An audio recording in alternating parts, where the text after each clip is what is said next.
Hey everyone, in this video, I'm going to show you on how you can transfer crypto from Kraken to LSSC.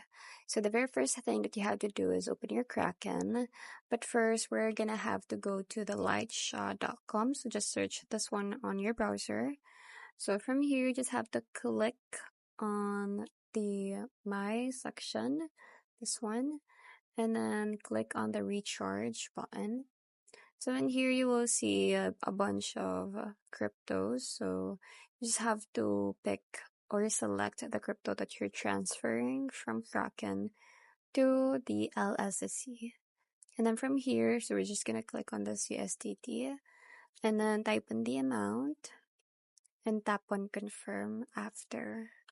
Once you tap on confirm, you will see this QR code or this wallet address. So you can just copy this one and then go ahead and go back to Kraken.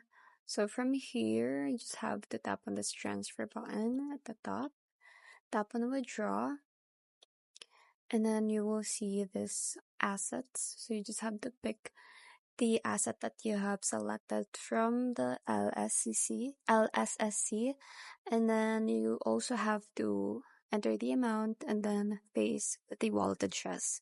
So you just also have to confirm the transaction, and that's pretty much it. It's very quick and easy. I hope you find this video helpful. Thanks for watching, and I'll see you in my next one. Bye!